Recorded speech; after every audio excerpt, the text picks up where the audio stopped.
tenemos ya a David Rosero. Bueno, digamos que ex consejero de Participación Ciudadana, quien también ahora va por una reelección. David, bienvenido, muy buenos días. Gracias por aceptar esta invitación y estar aquí junto a los especialistas. Muchas gracias, Carla, un gusto conocerle personalmente, un saludo cordial a los amigos de Ecuador en directo, a Jaime, a todos quienes hacen este importante programa. Bueno, nosotros estábamos afuera ya del Consejo desde el 3 de enero porque acudimos a las elecciones por el tema de la candidatura.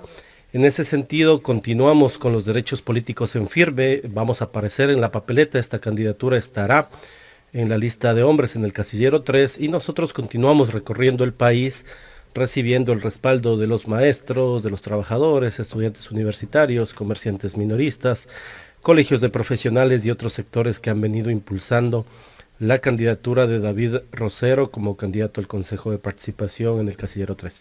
David, antes de ir con esas propuestas que tiene y de preguntarte realmente por qué volver al Consejo de Participación Ciudadana después de toda esa agenda tan álgida que ustedes han vivido, porque sin duda alguna han tenido mucha persecución por parte del gobierno y yo creo que eso la ciudadanía lo sabe.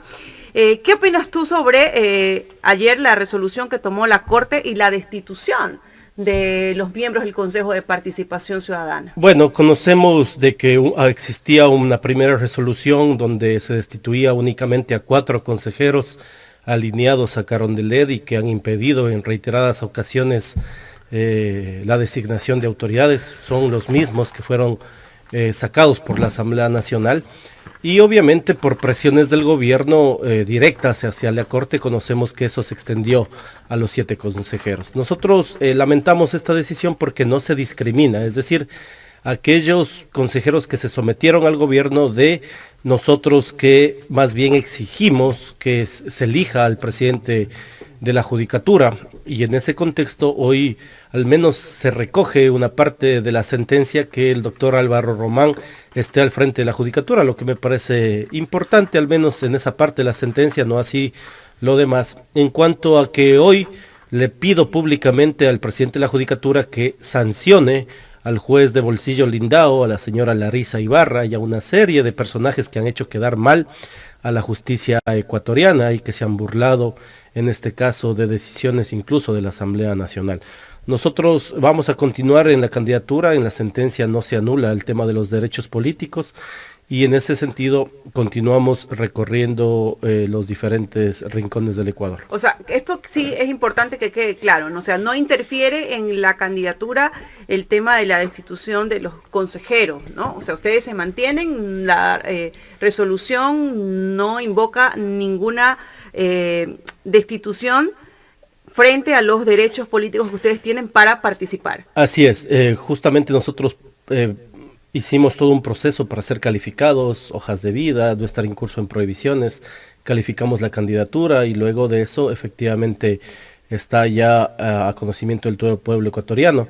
Incluso habíamos salido nosotros ya del organismo en el mes de enero, en el 3, para precisamente realizar el tema de la campaña electoral. En ese sentido, evidentemente me parece que los jueces meten en el mismo saco a todos los consejeros y no hacen una diferenciación entre quienes habíamos exigido que se elija el presidente del Consejo de la Judicatura, no recién, sino hace 11 meses atrás.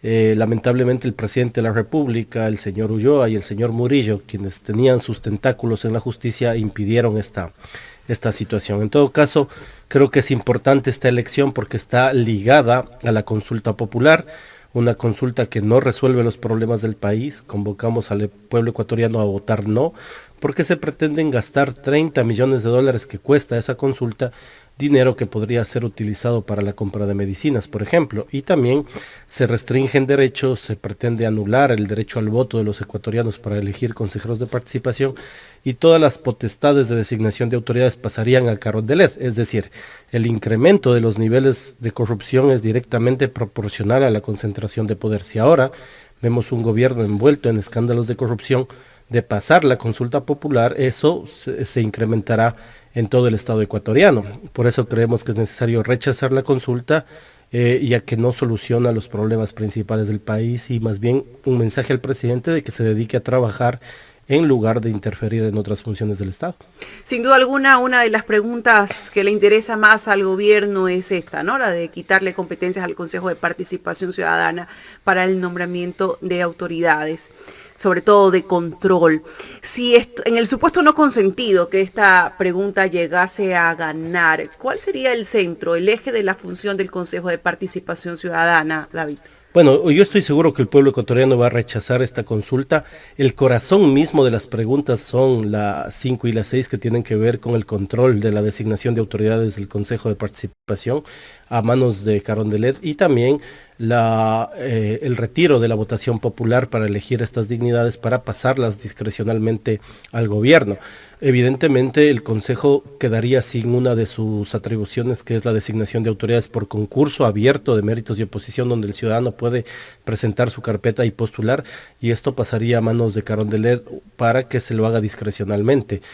Obviamente las otras atribuciones son el impulso a los procesos de participación y también los temas de transparencia.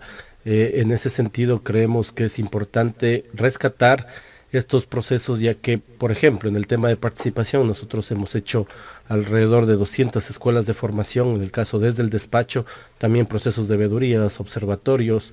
Hemos presentado 14 denuncias de presuntos actos de corrupción, principalmente del gobierno anterior. De lamentablemente se ha tapado muchas cosas por una mayoría que efectivamente respondía a los intereses de Carondelet. En todo caso, nosotros creemos que es importante reflexionar sobre la letra pequeña de la consulta. Consideramos de que las preguntas son como cuando usted acude a un banco a sacar un préstamo. A veces no leemos la letra pequeña de lo que nos están ofreciendo y luego estamos endeudados. Lo mismo pasa con esta consulta que impulsa el gobierno, donde en los anexos está una trampa para la concentración del poder. David, usted personalmente ha vivido la persecución y la vulneración de derechos como consejero. Es posible, yo creo que va a ser así, que el gobierno no tenga mayoría en el Consejo de Participación Ciudadana. De hecho, yo creo que va a ser así.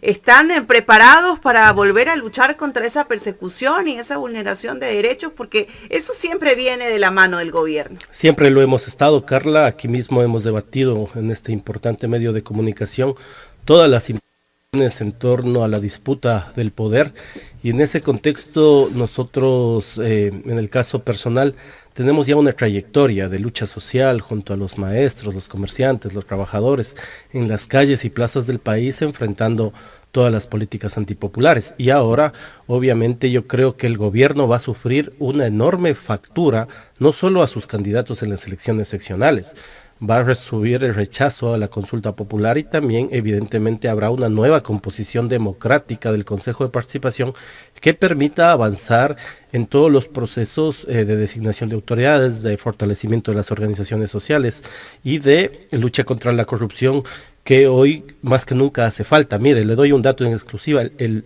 secretario anticorrupción del gobierno, que lo hicieron renunciar, estaba a punto de revelar informes sobre altos funcionarios del gobierno involucrados en actos de corrupción.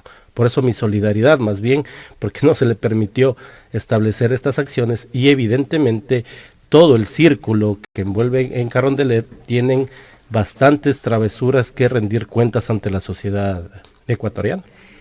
David, justamente, bueno, para un poco ya ir en la recta final de esta entrevista, vamos a tocar ese tema. El Gran Padrino, un tema de conmoción social, porque así se ve ya ahora, esto ha trascendido incluso hasta a nivel internacional, ¿no? Ya la gente habla a nivel internacional de este caso. El presidente contradictorio, un día dice que no conoce, que no sabe por qué renunció el señor Luque, por otro lado dice que le pidió la renuncia.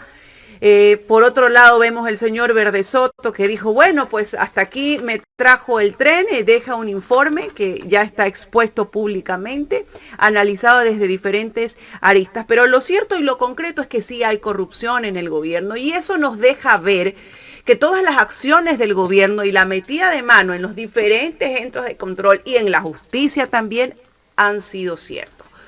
¿Cuál es su pensamiento? Y desde el Consejo de Participación Ciudadana, al llegar nuevamente usted como consejero, ¿cuáles son las acciones que podría tomar el Consejo de Participación Ciudadana? Fiscalizar a este gobierno en torno a lo que establece el artículo 204 de la Constitución, que señala que el pueblo es el mandante y primer fiscalizador del poder público en ejercicio de su derecho a la participación, y de igual forma entrar a investigar todo lo que pasa en las empresas públicas. Realmente he estado en Guayaquil y a los pocos momentos de llegar ya una serie de profesionales de sectores han planteado una serie de denuncias sobre el IE, sobre la entrega de créditos irregulares en el BAN, sobre lo que está pasando en las empresas públicas, es decir, toda una serie, una suerte de feria de los recursos estatales. En ese contexto me parece que es necesario y urgente entrar a investigar a todos los amigos del presidente Lazo que trabajaron con él en el Banco de Guayaquil y que ahora están dirigiendo Carondelet. Y lo otro tiene que ver con el impulso de veedurías que vigilen precisamente todo lo que tiene que ver a la contratación pública. Recuerde, estimada Carla, que hay un dato escalofriante. Menos del 50% de todo el presupuesto general del Estado se invirtió el año que culminó. Es decir, usted sabe que si no se invierte, no se gasta esa plata, el señor Arosemena la recoge para el Ministerio de Economía, pero nadie sabe dónde están esos recursos. Si van a la deuda externa, si van a los sectores poderosos, porque en la deuda social no están concebidos en obras, en mejoramiento de las condiciones de vida. Hoy se le cobra impuesto a la renta desde el que gana $900. Tenemos la famosa facturación electrónica, es decir, se han ampliado los impuestos para los sectores populares, pero la gente mira que eso no se ve reflejado en obras, en educación, en salud, en medicinas en los hospitales, ni en mejoramiento de las necesidades del pueblo. Entonces me parece que la factura electoral va a ser un castigo al gobierno por su incapacidad de resolver los principales problemas del país, pero en cambio su agilidad en interferir en otras funciones del Estado de manera totalmente ilegal e inconstitucional. Sin duda alguna que sí, mi querido David. Bueno, finalizando ya esta entrevista, dígale a todos los ecuatorianos por qué votar en el casillero número 3, ¿estoy bien? Así es. David Rosero. Bueno, por la experiencia en la defensa de los derechos de la ciudadanía, por la acción coherente de combatir el autoritarismo y la corrupción del gobierno actual, pero sobre todo porque queremos dar una perspectiva, una importante democratización a esta institución, rechazando cualquier injerencia del Ejecutivo, pero llevarlo hacia lo que debe ser. La razón de ser del Consejo es la promoción de los derechos de participación, la amplificación de la necesidad social en cuanto a las diferentes reivindicaciones, y ahí estaremos en primera línea como candidato al Consejo de Participación, en el casillero 3 como David Rosero. Bien, amigos, muchísimas gracias, David, por esa intervención. Está claro, señores, algo que está claro y lo han dicho todos los candidatos que hemos entrevistado, es que esa consulta es mañosa, esa consulta es mentirosa, y con respecto pues al Consejo de Participación Ciudadana, solamente quiere quitarle las competencias para beneficiarse ellos teniendo monopolizado las instituciones básicamente de control.